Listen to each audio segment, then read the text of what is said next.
তো আজকে ছিল রবিবার, তো আজকে দুপুরের মেনু হচ্ছে খাসির মানে কি বলো তোমরা আমি জানি না, আমি ওগুলোকে ছাট আর টেংরি বলি। তো ছাট মাংস আর টেংরি আনা হয়েছিল, কারণ বাবু খেতে ভালোবাসে, তোমার দাদা ভাইও ভালোবাসে। তো দেখো আলু তারপরে মশলা সমস্ত কিছু কেটে রেখেছিলাম, আর ওই ছাট আর টেংরি একসাথে ধুয়ে রেখে দিয়েছিলাম।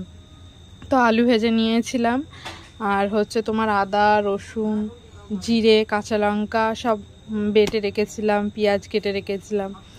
তো দেখো আলুটা ভেজে নিচ্ছি, তেলটা গরম করে তারপর আলুটা ভেজে নিয়েছি। ভেজে নেওয়ার পর আলুটা রেখে দেওয়ার পরে তেলের মধ্যে একটুখানি মানে আমরা যেহেতু শুকনো লঙ্কা খাই না, কাঁচা লঙ্কা খাই, তো হচ্ছে জিরে আর পাঁচফোড়ন দিয়েছিলাম। তারপরে যে মশলাটা মানে তারপর হচ্ছে পেঁয়াজগুলো রেখেছিলাম।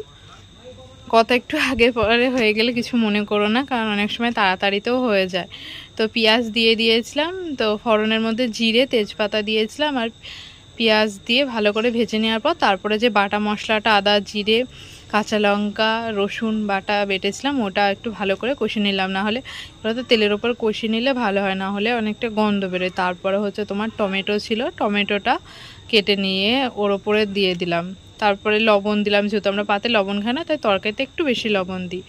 লবণ দেওয়ার পরে দেখো ভালো করে আরেকটু নাড়াচাড়া করে নিলাম। তারপর একটু হলুদ দিলাম,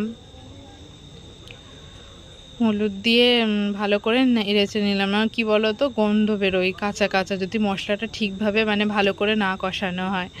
তো তারপরে যেহেতু কালার না হলে ভালো লাগে বলো, তার জন্যে মানে শুকনো লঙ্কা তো খায় না, তাই কাশ্মীরি লাল লঙ্কা গুঁড়োটা একটুখানি দিলাম, কালার হলে বেশ দেখতেও ভালো লাগে। তো দেখো টেংরিটা আর হচ্ছে ছাট মাংসটা রান্না করলে, এবার দেখো অনেক হয়তো ছি বলতে পারো, কিন্তু আমার কাছে ভালো লাগে। হয়তো অনেকে খায় না, কিন্তু আমার ভালো লাগে। এবার দেখো সবার রুচি তো সমান না, যার ভালো লাগে সে খাবে, আর যার ভালো লাগে না সে কী করবে। তো আমার তো খুবই ভালো লাগে, আমার তোমার দাদা ভাইয়েরও ভালো লাগে। তো যে ভাজা আলুগুলো ছিল এবার ভাজা আলুগুলো দিয়ে দিলাম, টেংরিটা ভালো করে কষিয়ে নিয়ে তারপরে ভেজে রাখা আলুগুলো দিয়ে দিলাম, আর অল্প অল্প করে জল দিচ্ছি, আর তরকারিটা ভালো করে কষিয়ে নিচ্ছি। তো দেখো কালারটাও কত সুন্দর এসেছে। আর মানে আমি কষানোর সময় অল্প অল্প জল দিয়ে ভালো করে নেড়েচেড়ে কষাই। তো তারপরে জল দিয়ে দিলাম, জল দিয়ে নেওয়ার পরে ছিল দুটো তিনটে কাঁচা লঙ্কা চিড়ে দিয়ে দিলাম। মানে তরকারিটা যদি একটু ঝাল হয় ভালোও লাগে, ঝাল ঝাল হলে খেতেও ভালো লাগে।